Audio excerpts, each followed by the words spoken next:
마태복음 27장 45절에서 50절입니다.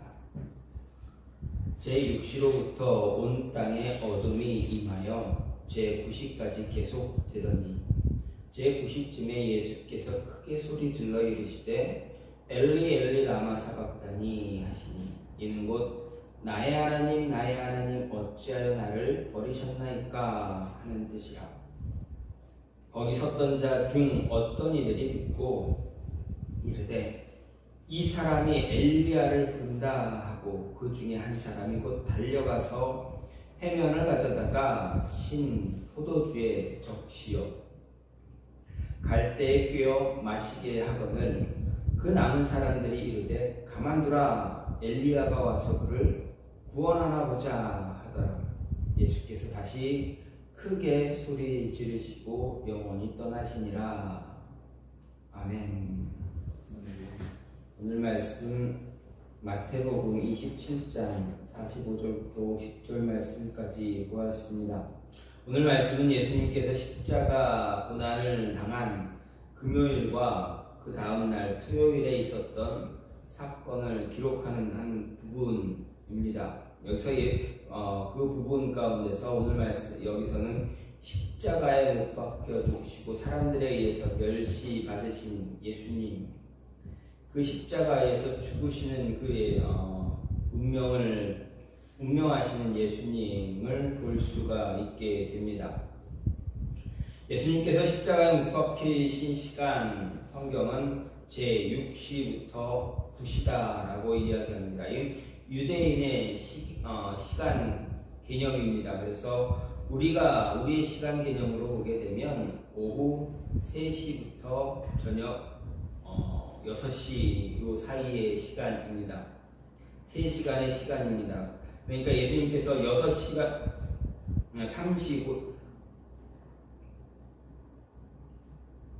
오전 9시부터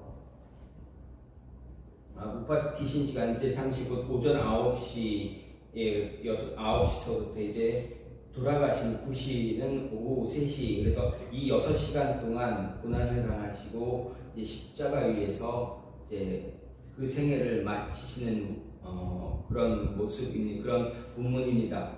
그때 예수님께서는 십자가 위에서 7마디의 말씀을 남기셨는데 우리는 이것을 가상칠언이다라고 합니다. 그리고 오늘 말씀에 나타난 이 가상칠언 가운데 네 번째 말씀이신 엘리 엘리 라마 사박다니 라는 이 말씀이 바로 오늘 말씀에 있습니다. 한편 오늘 말씀을 보게 되면 오늘 말씀 50절 이후의 말씀을 보게 되면 예수님께서 돌아가신 뒤에 이제 초자연적인 현상도 나타납니다.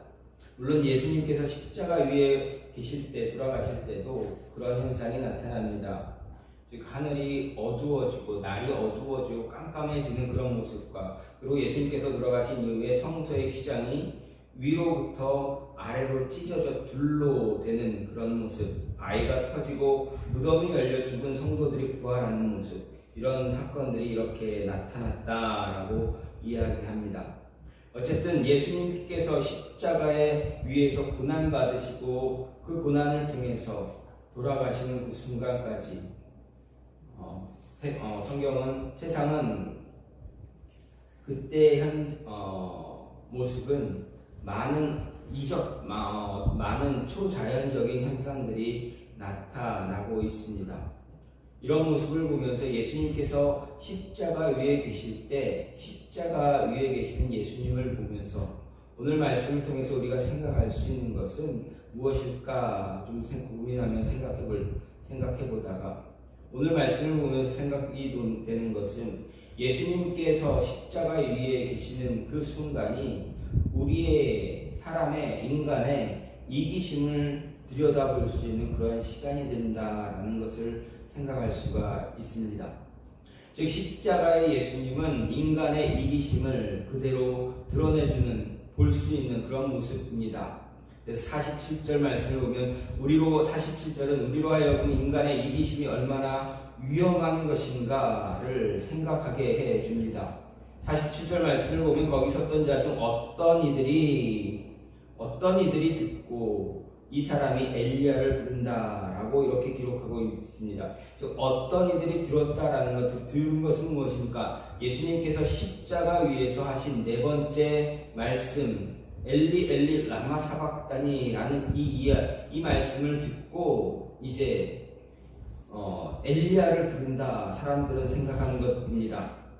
이 말은 1세기 무렵 유대인들의 전통적인 종말관을 볼 때 엘리야가 고통당하는 의인을 구하기 위해서 분명 다시 올 것이다 이렇게 기대하고 있었던 것을 알 수가 있습니다. 그래서 이 어떤 이들은 예수님께서 엘리 엘리 하는 이런 절박한 그 절규를 통해서 그 절규를 듣고 예수님이 엘리야를 부른다라고 오해를 한 것입니다. 다시 말해서 이 어떤 사람들 그들은 예수님께서 말씀하신 엘리라는 이 말이 엘리야를 뜻하는 히브리어 엘리야후라는 그 말로 잘못 들었다라는 것입니다. 그래서 40절에서 예수님에게 조롱하며 말하기를 하나님의 아들이어든 십자가에서 내려오라고 했던 그 말, 그 이야기 그대로 그것을 보고 알 수가 있게 된 것입니다. 이렇게 말하니 어떤 이들의 신성 모독죄에 대한 분노로 가득 차기도 했지만 다른 한편으로는 그들의 마음속에 비록 그 대상이 자신들의 눈앞에 있는 예수가 아니라 하더라도 분명 애타게 고대하며 기다려왔던 그 메시아, 그 엘리야, 자신들이 기다리는 엘리야, 그 엘리야가 오기를 기다리는 모습, 기다리는 사상이 담겨 있었다 할 수가 있습니다. 따라서 어떤 이들의 메시아 대망은 예수님의 외침을 듣는 그 순간 그 외침을 오해함으로 인해서 엘리야가 와서 도와주나 한번 보자라고 하는 것입니다.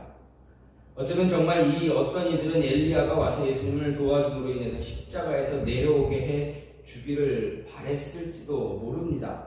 왜냐하면 십자가에서 죽어가는 예수님보다는 십자가 아래서 예수를 조롱하고 있는 자신들을 위했기 때문입니다. 자신들이 기다리는 그 엘리야가 왔다, 메시아가 왔다, 그 온 메시아를 보고 싶었기 때문입니다. 그래서 그들은 48절에 나타난 행동을 합니다. 무슨 행동입니까? 어떤 이들 가운데 한 사람이 행한 행동은 가서 해면을 가져다가 심포도주에 적시어 갈대에 꿰어 마시게 했다라는 것입니다. 이 사람의 이런 행동, 동기 역시 예수님께서 목마르다라는 말을 함으로 인해서 그 생명을 조금이라도 더 연장시켜 보기 위해서 엘리야가 와서 예수를 구해주는지 자신의 눈으로 직접 보고 싶어서 예수님의 그 고통을 아랑곳하지 않고 조금이라도 예수님의 그 생명을 연장시키려고 했던 것이다 라고 할 수가 있습니다. 이러한 모습, 이 어떤 이들이 그리고 그 어떤 이들 가운데 한 사람이 행한 이 모습은 사람의 인간의 이기적인 모습을 그대로 보여준다 할 수가 있습니다. 십자가 위에서 고통받아 하시면서 죽음에 임하시는 그런 예수님을 보면서 자신들이 원했던 자신들의 기준에 맞는 메시아가 오는지 안 오는지 보고 자신의 눈으로 보고자 했던 것, 그 모습이 바로 사람의 인간의 이기적인 이기심이었다라고 할 수가 있습니다. 자신의 이기적인 마음을 채우기 위해서, 자신을 구원하기 위해서 이 땅에 오신 진정한 메시아를 십자가에서 더 고통스럽게 죽어가게 만들었다라는 것입니다. 이렇게 잘못된 이기심은 끝내 돌이킬 수 없는 결과를 만들어냈습니다. 십자가 위에 예수님은 인간의 이기적인 마음을 여과없이 드러내주는 그런 현실이다라는 것입니다. 따라서 우리는 이런 잘못된 이기심을 간직하지 말아야 한다라는 것을 오늘 말씀을 통해서 기억해야 한다라는 것입니다. 또 한 가지 십자가의 예수님은 고통의 단절을 통해서 우리에게 새로운 소망을, 새 소망을 주시는 그런 분입니다. 46절에서 예수님께서 십자가상에서 남긴 가상칠언 가운데 네 번째로 하신 그 말씀은 예수님은 십자가 위에서 6시간 동안 그 육체적이고 정신적 고난을 당하고 운명하기 직전에 절규하셨던 그런 말씀입니다. 엘리 엘리 라마 사박다니, 이 말 십자가 아래서 구경하던 어떤 이들이 이야기한 말처럼 엘리야가 구원으로 소소하는 그런 소리는 분명 아니었습니다. 예수님의 이 고백은 메시아 순환을 예언하는 시편 22편 1절의 말씀대로 나의 하나님 어찌하여 나를 버리셨나이까 라는 그런 말입니다. 그렇습니다. 예수님이 십자가 위에서 외친 이 말은 바로 하나님께 버림받은 자의 그러한 절규다라는 것입니다.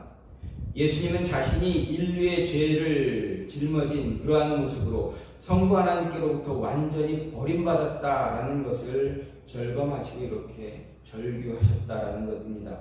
결국 이 절규는 하나님의 아들이면서도 인류의 모든 죄를 담당함으로 하나님의 버림받을 수밖에 없었던 예수님의 그 고통을 표현한 그런 말입니다. 예수님이 일시적이지만 하나님과 완전히 단절되시고 즉 하나님께 버림받는 가장 혹독한 고통을 당하면서 하신 이 말씀, 우리에게 예수 그리스도가 당하는 이 고난의 정도가 어땠는지 다시 한번 실감해 주는 그런 모습입니다. 정말 예수님이 6시간 동안 살이 찢어지는 육체적인 고난과 모욕, 조롱을 견뎌내시고 정신적 고통과 함께 어둠보다 더 짙은 영적인 고난까지 당하셨다라는 것입니다.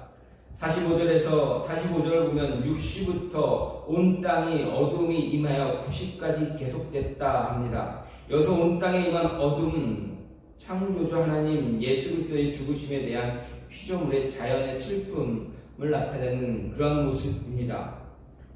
그리고 하나님께서, 성부 하나님께서 자신의 아들 예수 그리스도를 버리신 것을 상징적으로 나타내 주고 있습니다. 하나님과의 단절이 의미하는 것 바로 죽음입니다. 멸망입니다. 아담과 하와가 죄를 지음으로 하나님과의 교제가 단절되었을 때 죽음이 왔습니다. 하나님이 이스라엘 범죄에서 이스라엘로부터 얼굴을 돌리실 때 이스라엘은 멸망했습니다. 그러니 하나님과의 단절을 절감한 예수님의 고통, 정말 말로 표현할 수 없는 그런 모습입니다. 그래서 예수님은 엘리 엘리 라마 사박다니 외치면서 절규하지 않을 수가 없었던 모습입니다. 하지만 예수님은 이런 고통마저도 순순히 감당하시는 것입니다. 왜 그랬습니까? 바로 죄인된 우리를 구원하시기 위해서였습니다.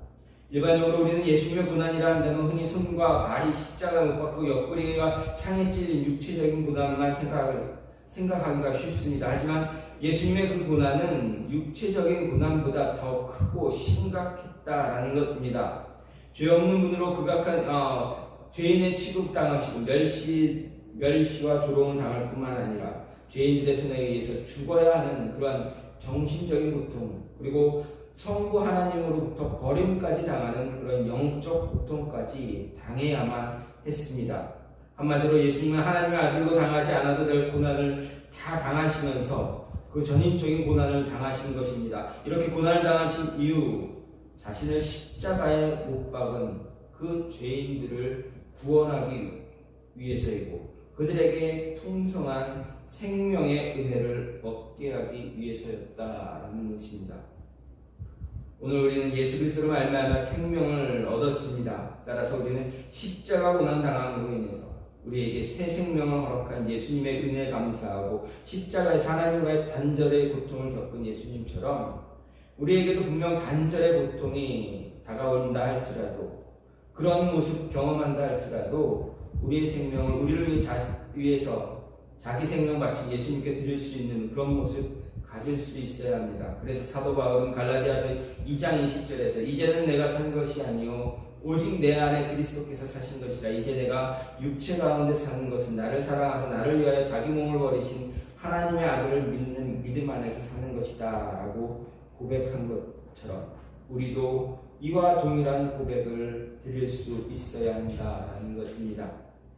하나님과의 단절의 고통, 이 고통은 우리로 하여금 다시 새로운 소망, 새 소망을 바라볼 수 있게 하는 길이다라는 것을 기억하고 예수님께서 견디신 그 고통을 예수님처럼 그 고통을 이겨낼 수 있는 그런 모습 우리가 가질 수 있어야 한다라는 것입니다. 고통의 단절을 통해서 예수님께서 보여주신 그 새 소망, 우리는 그 소망을 받고 얻고 그 소망을 통해서 살아갈 수 있는 그러한 하나님의 사람들 되어져야 합니다. 마지막으로 십자가의 예수님은 하나님의 사랑의 결정체, 하나님 사랑의 결정체임을 우리에게 가르쳐주고 있습니다.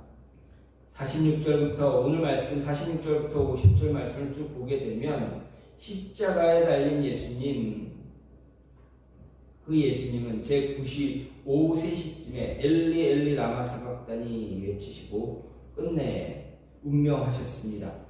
이 말은 나의 하나님 어찌하여 나를 버리셨나이까, 이런 말로 성부 하나님께 버림받은 예수님의 그런 안타까운 그런 부르짖음이었습니다. 정말 하나님은 자신의 외아들, 자신의 아들 예수 그리스도를 십자가에 못 박혀 죽을 때까지 완전히 외면하셨다라는 것입니다. 이렇게 성부 하나님이 이렇게까지 하신 이유가 무엇인가? 그것은 바로 예수 그리스도의 대속의 죽음을 통해서 우리를 죄에서 구원하기 위해서였다라는 것입니다. 인류를 죄에서 구원하기 위해 자신의 아들, 그 사랑하는 아들을 십자가 위에서 가장 처절한 고통을 맛보며 죽게 하신 것입니다. 사실 예수님께서 지신 이 십자가, 우리가 져야 할 그러한 십자가이었습니다. 예수님은 아무런 죄가 없는 그런 분이십니다. 반면에 우리는 죄로 말미암아 다 죽어야 할 그러한 사람들입니다. 성경은 모든 사람이 다 죄를 범했다라고 선언하고 있습니다. 또 죄의 싹은 사망이다 말하고 있습니다. 그렇습니다. 우리는 다 죽어 마땅한 사람들이고 죄를 범하고도 살 자는 아무도 없는 그런 모습입니다. 그것은 하나님의 공의 때문에 그렇습니다. 공의로운 하나님이 정한 법칙이기 때문입니다. 하지만 하나님은 공의의 하나님인 동시에 어떤 하나님이십니까? 우리 그 하나님은 사랑의 하나님이시기도 합니다. 그래서 하나님은 자신의 형상대로 창조된 우리가 죄로 인해 고통 속에서 죽는 것 원하지 않으셨다라는 것입니다. 물론 그렇다고 해서 공의 하나님이 죄를 범하는 자를 무조건 용서할 수도 없었습니다. 그래서 하나님은 새로운 법을 세우셨습니다. 그것이 바로 예수 그리스도의 대속의 희생입니다. 자신의 아들 예수 그리스도를 통해서 죄인들을 구원해내는 것이었습니다. 즉 하나님은 무죄한 자신의 독생자 예수 그리스도를 세상에 보내 죄인을 대신해서 죽게 하고 그를 믿는 자마다 의롭다 여김으로 인해서 구원하기로 작정하신 것이었습니다. 이렇게 해서 바로 우리의 구주이신 예수 그리스도께서 무죄한 자로서 세상에 오므로 죄인들을 대신해 흉악한 죄인들만 짊어지게 되는 그 십자가를 지게 되는 것입니다. 그렇기 때문에 십자가의 예수님, 십자가 위의 예수님은 바로 하나님의 사랑을 보여주는 결정체다라고 할 수가 있습니다. 따라서 우리는 십자가를 볼 때마다 예수 그리스도의 이름을 생각할 때마다 우리 죄의 모습, 죄의 심각성 이 모습을 결코 간과하지 말고 하나님의 공의와 하나님의 사랑을 함께 들여다볼 수 있어야 한다라는 것입니다. 예수 그리스도의 이름을 떠올릴 때마다 하나님의 사랑이 우리 안에, 저와 여러분 안에, 이 온 세상에 위해 얼마나 크게 차고 넘치고 있는가를 생각할 수 있어야 합니다. 우리를 죄에서 구원하기 위해서 죄 없는 자신의 아들을 죽음의 십자가에 내어줌으로 인해서 자신의 그 놀라운 사랑을 보여주셨습니다. 그리고 우리가 그것을 보고 확인하길 원하셨던 것입니다. 그렇게 우리는 하나님의 그 놀라운 사랑 볼 수 있는 그러한 눈을 가져야 합니다. 그 사랑을 바라볼 수 있는 영적인 눈이 띄어져야 한다라는 것입니다. 이 한편으로 우리를 위해 하나밖에 없는 그 외아들을 내어주신 하나님의 사랑 늘 찬양하며 날마다 감사하는 그러한 삶을 살아갈 수 있어야 한다라는 것입니다. 오늘 말씀 예수님께서 십자가 위에 돌아가시는 그 장면입니다. 십자가의 예수님, 아니 십자가 위에 계신 그 예수님, 그 예수님을 바라보면서 우리는 늘 잊지 말고 바라볼 수, 생각할 수 있는 것, 하나님 사랑의 결정체임을 기억하고, 또 십자가 위에서 당하시던 예수님의 그 고통, 그 단절, 자신의 성부 하나님과 단절되는 그 고통을 통해서 우리에게 새 소망을 보여주시는, 새 소망을 깨닫게 해주시는, 구원의 소망을 보게 하시는 그 모습을 기억해야 합니다. 그리고 우리 안에 얼마나 큰 이기심이 자리 잡고 있는가 다시 돌아보면서 하나님 앞에서 무릎 꿇고 예수 그리스도 앞에서 온전하게 우리 모든 것을 드릴 수 있는 이기적인 모습이 아니라 우리의 모든 삶을 드릴 수 있는 그런 모습을 가질 수 있어야 한다는 것, 이 모습을 오늘 말씀을 통해서 생각해 볼 수가 있습니다.